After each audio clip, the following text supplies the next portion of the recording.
Hey everybody, welcome to Hear Us Out. I'm Patrick. And I'm Paul. And we're going to have a look at the TV shows in 2020 that we're most excited for. We do videos every Tuesday and Thursday, so which goes, why don't you check them out? And like, subscribe, ring that notification bell, do all the admin stuff, you know? Do the bits and bobs. Stick with us. And the reason you should is because we do great videos like this where we're going to look at 2020 and tell you why we are excited for some stuff that's coming out in TV. Yeah. In general, we have avoided second seasons. So we're talking about new TV shows. Yeah. We might throw in the odd, and there's going to be another season of whatever because we're excited.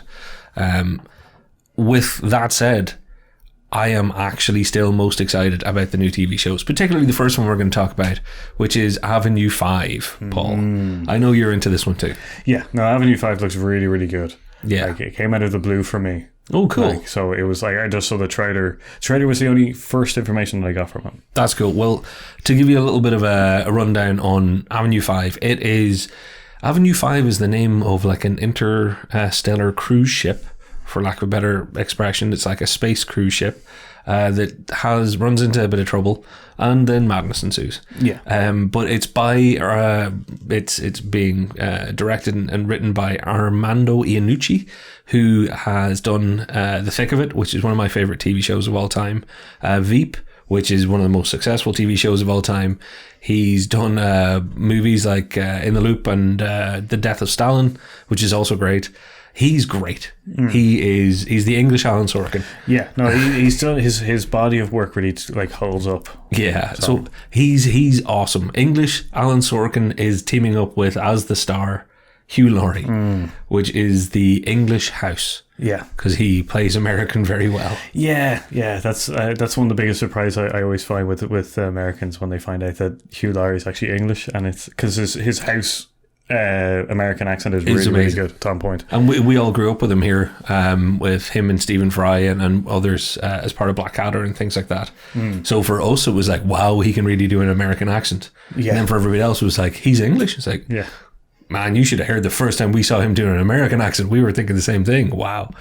It's going to be awesome. The cast is deep and spectacular. There's a lot of cool people in it. Josh Gad. Olaf. Yeah. From Frozen. Yeah, and Frozen 2. Yeah, he's going to be in it. I'm really excited. His Olaf in Frozen 2. I have watched Frozen 2, which was very, very good. Which goes, and his singing is very good. He's a common actor for me. Like he's like, you know, getting on the board more and more for me. So he's showing up in more places, that's for sure. Like, I'm not going to use up the time going through the cast. I'm looking at some of my notes here because the cast is stacked with comedians and people of comedic background. Passengers are angry. We've got an S-storm brewing, and this a-hole is not helping. She's my favorite, is she? Think Voyager, or without the can-do attitude, sorry.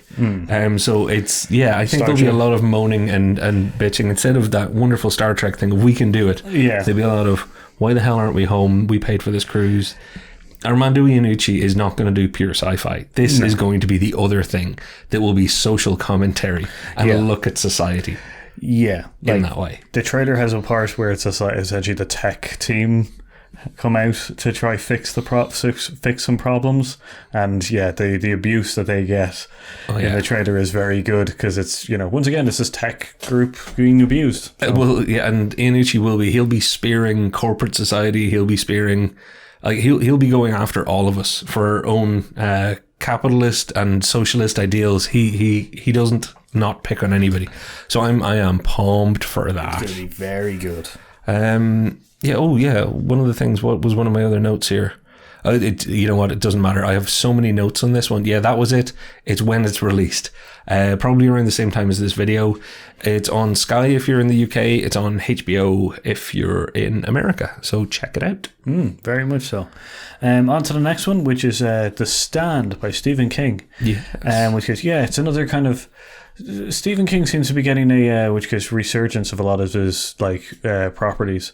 He has another one coming out this year, and I can't remember what it's called as well. There's like 2 Stephen King properties being made into TV shows.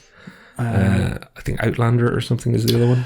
Something like that. Yeah, Outlanders. Yeah, I think so.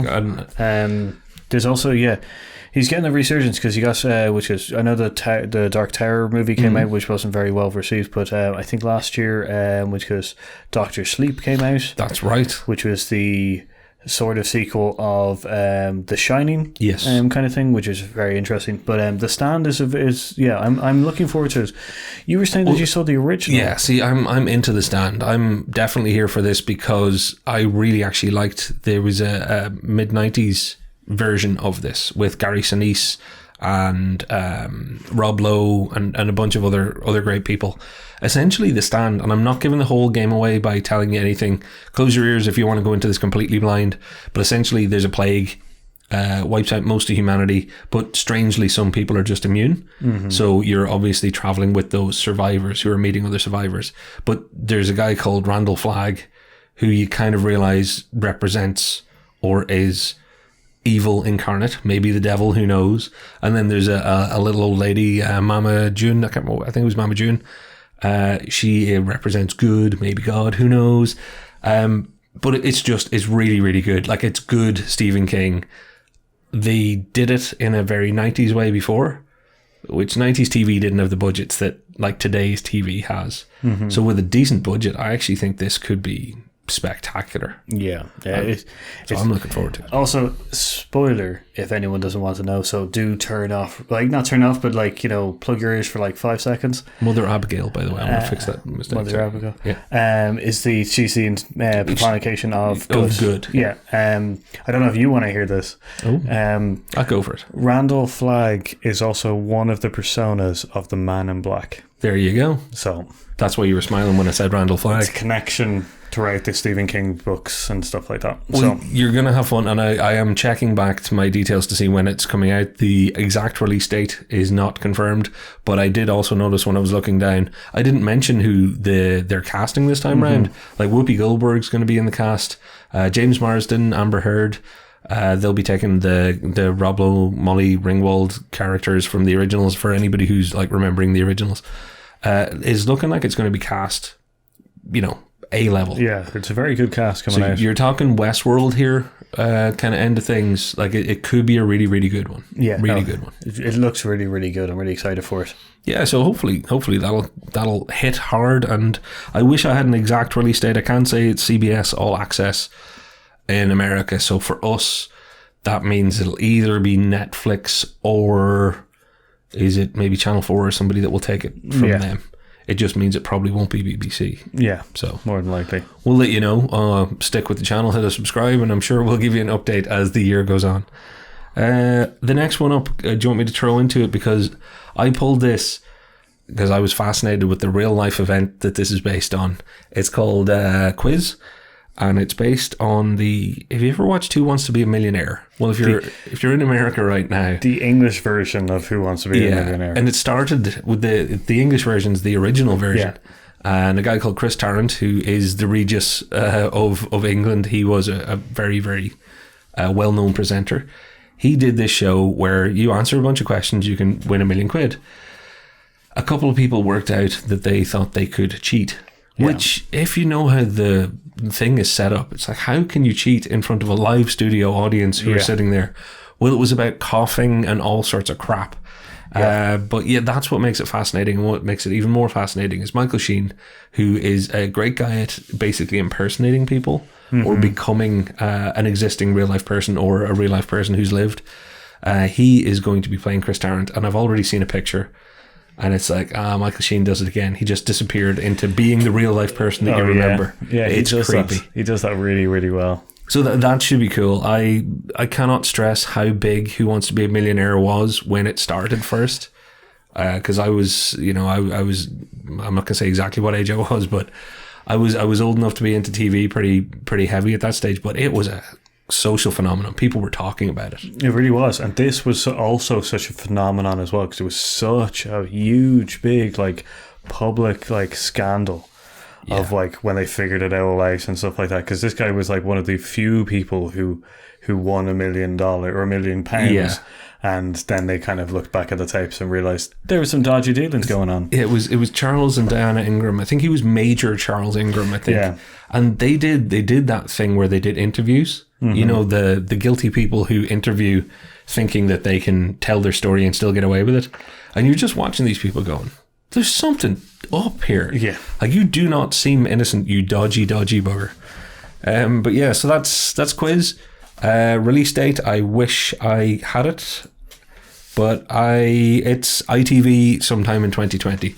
So that means I do not know for the States who will be releasing it. Yeah, no, that's true. ITV probably won't be linked to HBO because that's BBC. Yeah, it could be CBS or somebody picks it up. It could go straight to a Hulu or somebody like that. That's maybe. also true, yeah. Amazon might buy this. Yeah, that's true. Seems likely. They seem to buy what's free, as in what's available. That's very true.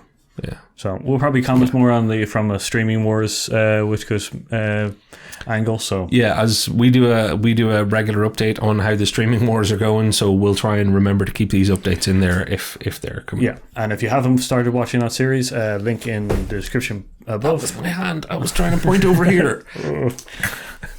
It's all right. I'm going to go on with the show. Oh. He was a hero.